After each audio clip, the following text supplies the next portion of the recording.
All right, today we're going to make our clay sugar skulls, okay? I'm gonna have 2 circle eyes, some nose holes like a real skull, and a rectangle mouth with lines for teeth. Then you're gonna get to decorate it however you want to. This is mine. It's all dried out. I have my initials on the back, which you will also need. First letter of my first name, first letter of my last name. You're also gonna need to write your class code. Okay, when it's dry, it'll be really hard and smooth next time you come back to class. So we need to finish these today. You're only gonna have this one class period. When you get your clay today, it'll look like this. It'll be nice and soft and squishy. Squish it around in your hands for a little while. But don't spend too much time in this stage. We just need to get it into a ball-ish form. Doesn't need to be perfect or anything. Just get it into a ball, and then we're gonna flatten it out. You wanna use the palm. This is the strongest part of your hand, the bottom of your palm right here, to squish and flatten out your ball. Okay? Keep pushing down wherever there's larger lumps. And you're gonna keep pushing little by little. Not too flat. We don't want a pancake. We want a nice, thick cookie shape. It should still be pretty thick on the side. Next, you're gonna turn it until it looks like it might be the easiest way to make the face shape, because if you can see here, we do want the bottom where the jaw is to be skinny, just like a real skull. So we're gonna take our 2 fingers, these 2, and not in the middle, but a little further down from the middle, and we're going to pinch in a little bit. You'll have some weird markings, so you want to smooth those out. And then keep pinching and smoothing, front and back, until you have your desired skull shape. Okay? If your corners are seeming to get flattened out like this, usually just tapping them back into place, running your finger around that spot, usually helps things to keep pretty solid.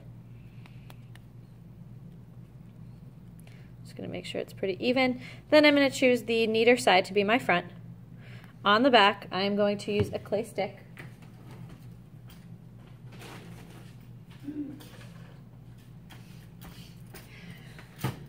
Like this.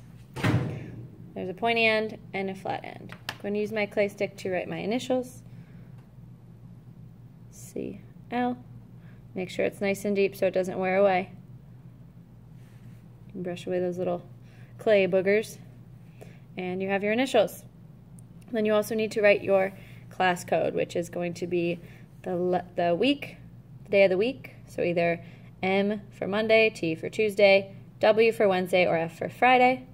And then the number that I tell you. On the front, we're going to start with the eyes.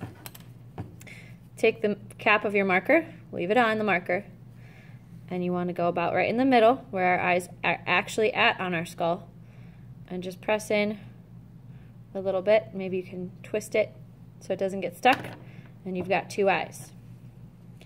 Take your pokey stick with the pointy end, put your finger on it like this so you're holding it sideways, not like this to stab it, but like this. Okay? No stabbing your faces.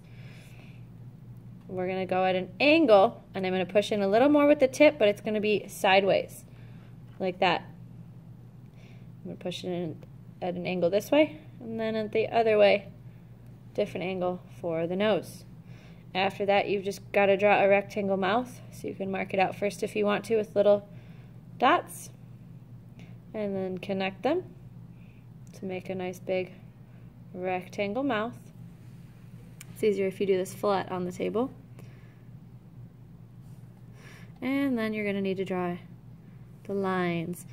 Keeping this ends of your stick pretty clear and clean helps you get better lines. You can gently brush away the little pieces that come off as you go.